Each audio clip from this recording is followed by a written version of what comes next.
Hello everyone, আজকের এই বিশেষ বিশ্লেষণে আপনাদের স্বাগত জানাচ্ছি। আজ আমরা কিন্তু গতানুগতিক কোনো ক্যারিয়ার অ্যাডভাইস নিয়ে কথা বলবো না, বরং আমরা সোজা ডুব দেব রবার্ট গ্রিনের লেখা দ্য 48 লজ অফ পাওয়ারের সেই গভীর, ডার্ক আর কিছুটা রহস্যময় জগতে। আজ আমরা এই বইয়ের দারুণ একটা সূত্র মানে ল নম্বর 6 নিয়ে কথা বলবো। আমরা আসলে ডিকোড করার চেষ্টা করব কেন অফিসে কিছু মানুষ সবসময় প্রমোশনাল লাইমলাইট পেয়ে যায় আর কেনই বা বাকিরা শুধু পেছনেই পড়ে থাকে। শুরুতেই আপনাদের একটা একদম ডিরেক্ট প্রশ্ন করি। আচ্ছা, আপনারা কি কখনো খেয়াল করেছেন যে আপনাদের অফিসে বা আপনার চেনা ইন্ডাস্ট্রিতে এমন কেউ না কেউ ঠিকই আছে যে হয়তো একদম সাধারণ মানের কাজ করে, কিন্তু দিন শেষে সব মনোযোগ, সব অ্যাটেনশন তার দিকেই থাকে, বসের সব প্রশংসাও সে একাই কুড়িয়ে নেয়। অন্যদিকে আপনি হয়তো দিনরাত এক করে হাড় ভাঙা খাটুনি খেটেও সবার কাছে একদম অদৃশ্য হয়ে আছেন, কেউ আপনাকে পাত্তাই দিচ্ছে না। এমনটা কি হয়? সত্যি বলতে এটা মানুষের সাইকোলজির একটা চরম হতাশাজনক বাস্তবতা। একদিকে সেই অদৃশ্য কঠোর পরিশ্রমী মানুষটা, আর অন্যদিকে অ্যাভারেজ কিন্তু সবসময় নজরে থাকা সেই সহকর্মী। বিষয়টা আপনাকে রীতিমতো পাগল করে দিতে পারে, তাই না? আপনি হয়তো রাত জেগে প্রজেক্ট শেষ করছেন, আপনার স্কিল হয়তো তার চেয়ে অনেক বেটার, কিন্তু ওই সাধারণ সহকর্মীটি দিব্যি প্রমোশন আর প্রশংসা বাগিয়ে নিচ্ছে, শুধুমাত্র সে সবার নজরে থাকতে জানে বলে। তারা আসলে এমন একটা খেলায় মাস্টার, যেটা হয়তো আপনি বুঝতেই পারছেন না। তো আমাদের প্রথম পয়েন্টটাই হলো ভিড়ের মাঝে হারিয়ে যাওয়া। দেখুন, শুনতে যতই খারাপ লাগুক না কেন, রূঢ় বাস্তবতা কিন্তু এটাই যে এই দুনিয়া আপনার ভেতরের প্রতিভা এমনি এমনি স্ক্যান করে দেখতে পারে না। আপনি কতটা ডেডিকেটেড বা রাতের পর রাত জেগে কত কাজ করছেন সেটা জাদুকরীভাবে কারো চোখে পড়বে না। পৃথিবী আপনাকে শুধু একটা মাত্র মাপকাঠিতে বিচার করে, আর সেটা হলো আপনি নিজেকে সবার সামনেই ঠিক কিভাবে প্রেজেন্ট করছেন।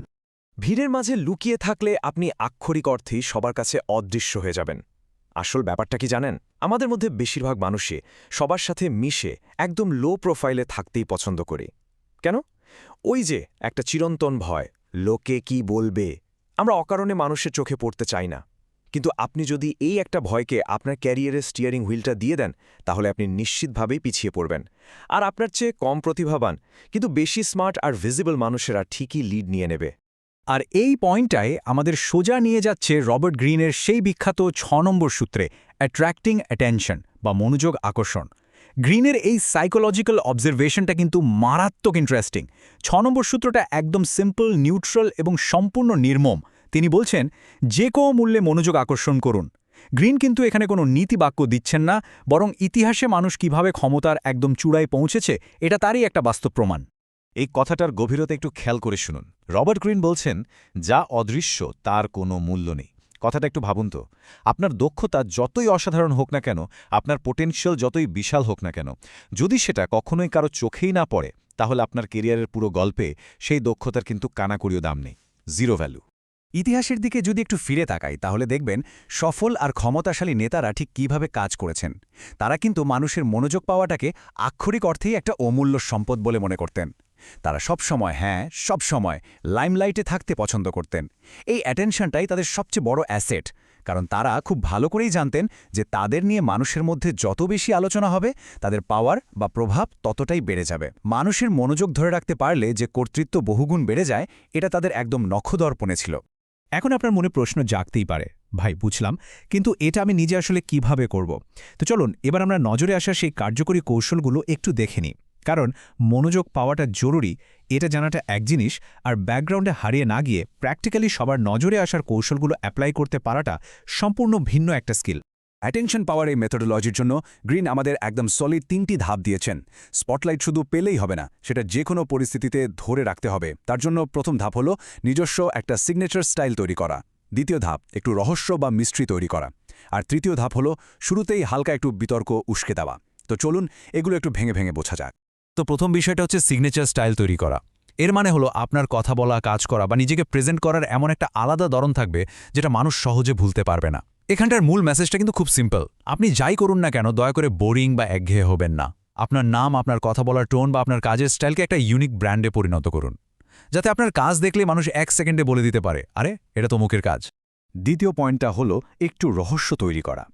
মানে মানুষের মধ্যে একটা কিউরিওসিটি বা কৌতূহল জাগানোর জন্য ইচ্ছে করেই কিছু জিনিস গোপন রাখা।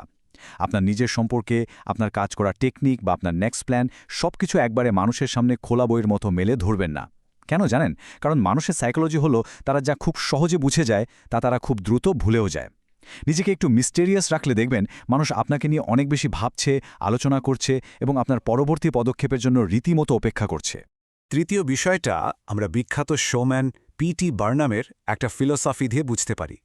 তিনি বলেছিলেন, বাজে পাবলিসিটি বা নেতিবাচক প্রচার বলে আসলে কিছুই নেই। যখন আপনি একদম জিরো থেকে শুরু করছেন, যখন কেউ আপনাকে চেনে না, তখন এই জিরো ভিজিবিলিটি থেকে বের হয়ে আসার জন্য ছোটখাটো একটা বিতর্ক সৃষ্টি করা কিন্তু দারুণ কাজে দিতে পারে। সবার নজরে আসার জন্য মাঝে মাঝে পরিস্থিতিটাকে একটু নাড়িয়ে দেওয়ার মতো সাহস আপনার থাকতে হবে। অ্যাটেনশন পাওয়ার এই শুরুর ফেজটায় বোরিং বা একঘেয়ে হওয়ার চেয়ে কিছুটা অদ্ভুত বা বিজায়ার হওয়া প্রায় সবসময়ই বেশি কাজ করে। একদম পারফেক্ট ভদ্র ছেলেটি হয়ে সবার কাছে ইগনোরড হয়ে বসে থাকার চেয়ে একটু ছক ভাঙা, একটু আনপ্রেডিক্টেবল কিছু করা অনেক বেশি ইফেক্টিভ। মানুষ কিন্তু সাধারণ জিনিসের চেয়ে একটু চমকপ্রদ আর সাহসী ব্যাপারগুলোই অনেক বেশি সময় ধরে মনে রাখে। এটা একদম পরীক্ষিত সত্যি। তবে দাঁড়ান 1 মিনিট, এখানে আমাদের একটু থামতে হবে। মানুষের নজর কাড়ার জন্য কাল সকাল থেকে অফিসে গিয়ে উল্টোপাল্টা পাগলামি শুরু করার আগে আপনাদের একটা মেজর ওয়ার্নিং দেওয়াটা খুব দরকার। এই চরম পাওয়ারফুল সাইকোলজিক্যাল ট্রিক্সগুলো ভুলভাবে অ্যাপ্লাই করলে কিন্তু হিতে বিপরীত হতে পারে। আর বিপদটা ঠিক কোথায় সেটাই এখন বলবো। ওয়ার্নিংটা হলো ভুলেও সস্তা জোকার বা ক্লাউন হয়ে যাবেন না। মনোযোগ আকর্ষণের এই যে অ্যাগ্রেসিভ চেষ্টা, এর মাঝে খুব সূক্ষ্ম একটা সীমারেখা আছে। অ্যাটেনশন পেতে গিয়ে নিজেকে কখনোই সস্তা হাসির পাত্রে পরিণত করা যাবে না। মনোযোগ মানেই ক্ষমতা, হ্যাঁ, কথাটা একদম 100% সত্যি। তবে সেটা হতে হবে সঠিক ধরনের মনোযোগ। মানুষ যদি আপনার বোকামি দেখে শুধু হাসার জন্য আপনার দিকে তাকায়, তাহলে আপনি ক্ষমতা অর্জন তো করলেনই না, উল্টো যা সম্মান ছিল সেটাও হারালেন। তো পুরো ব্যাপারটার একদম বটম লাইনটা হলো, পাগলামি আর বোকামি থেকে আপনার ব্যক্তিত্ব এবং আভিজাত্য এর পার্থক্যটা বুঝতে পারা। সঠিক ধরনের মনোযোগটা কিন্তু একটা সুন্দর প্রেজেন্টেশন, কিছুটা রহস্য আর একটা স্ট্রং পার্সোনালিটির মাধ্যমে অর্জন করতে হয়। সেটাকে ওই ভুল ধরনের অ্যাটেনশন থেকে আলাদা করতে হবে, যেটা শুধু মানুষের উপহাসের জন্ম দেয়। আপনার লক্ষ্য অর্জনের জন্য ঠিক কোন ধরনের লাইমলাইট দরকার, সেটা আপনাকে খুব সতর্কভাবে বেছে নিতে হবে।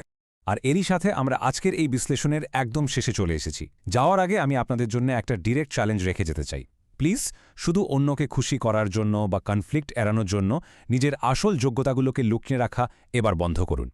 ভিজিবিলিটি আর ক্ষমতার এই রূঢ় বাস্তবতাটা তো আজ জানলেনই, তাহলে আগামীকাল আপনি কিভাবে এই ছায়া থেকে বেরিয়ে আসবেন, নিজেকে এমনভাবে কিভাবে তৈরি করবেন যাতে আপনাকে আর কেউ চাইলেও ইগনোর করতে না পারে। বিষয়টা নিয়ে একটু ডিপলি ভাবুন, প্ল্যান করুন। আর হ্যাঁ, আপনার ওই কঠোর পরিশ্রমে যে অ্যাটেনশনটা আপনার পাওনা, সেটা আজ থেকেই আদায় করে নিতে শুরু করুন।